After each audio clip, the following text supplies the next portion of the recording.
இல்ல சின்னம்மா, அது அத்தை. இல்ல. என்ன நினைச்சுக்கிட்டு இருக்கீங்க? ஆபீஸ் பொறுப்பை தான் தமிழுக்கு தூக்கி கொடுத்துட்டீங்க. குடும்ப பொறுப்பை அவளுக்கு தூக்கி கொடுத்தா அப்புறம் என் தங்கச்சி இந்த வீட்டுல எதுக்கு இருக்கணும்?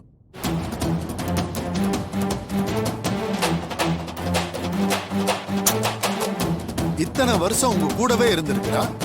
என்னைக்குமே அவகிட்ட இந்த குடும்ப பொறுப்பை ஒப்படைக்கணும்னு உங்களுக்கு தோணவே இல்லைல்ல? என் தங்கச்சி மீனாவை பத்தி நீங்க என்னதான் நினைச்சுக்கிட்டு இருக்கீங்க? அவளுக்கு எதுவுமே தெரியாதா? அவளால ஒரு குடும்பத்தை நிர்வாகம் பண்ண கூட தெரியாதுன்னு நினைச்சுக்கிட்டு இருக்கீங்களா?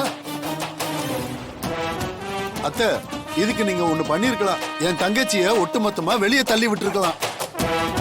மச்சான், அட இருங்க மச்சான், நியாயமா நீங்க பேசியிருக்கணும். நீங்க தான் உங்க அம்மா என்ன சொன்னாலும் தலையாட்டிட்டு நிப்பீங்களே.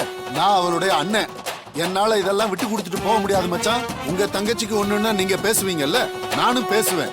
என் ரத்தமே கொதிக்குது. இந்த மாதிரி அநியாயம் எங்கேயாவது நடக்குதா?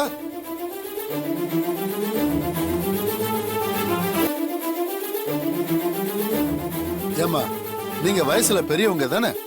உங்க காலத்துக்கு அப்புறம் உங்க சாவி கொத்த உங்க மருமக கிட்ட கொடுப்பீங்களா, இல்ல பேரனோட பொண்டாட்டி கிட்ட கொடுப்பீங்களாமா? தயவு செஞ்சு சொல்லுங்க. ஜனகாம்பா, அவர் கேக்குறதுலயும் நியாயம் இருக்குல்ல. அது உனக்கு தெரியாது கமலம். எனக்கு தமிழ் கையில ஒப்படைக்கிறது தான் சரியா இருக்கும்னு தோணுது. ஜனமா, எந்த வகையில என் கையில பொறுப்பு ஒப்படைக்கணும்னு நினைக்கிறீங்க? நான் வயசுல சின்னவ, நான் ரொம்ப தைரியமானவளா இருக்கேன்னு நீங்க நினைக்கலாம். ஆனா பக்குவம், என் அத்தையோட அனுபவத்துக்கும் எனக்கும் ஏணி வச்சாலும் எட்டாது. என்ன பொறுத்த வரைக்கும் அத்தை தான் இதுக்கு பொருத்தமான ஆளு. தமிழ், நான் எடுக்கிற முடிவு தப்பா இருக்கும்னு நினைக்கிறியா?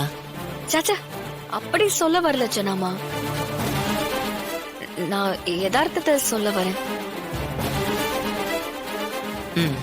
சரி, உன் மாமியார் கையிலேயே பொறுப்பை ஒப்படைக்கிறேன்.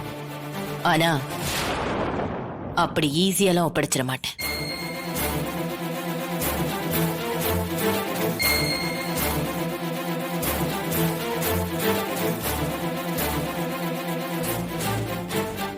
அதுக்கு நிறைய போட்டி நடத்தணும்.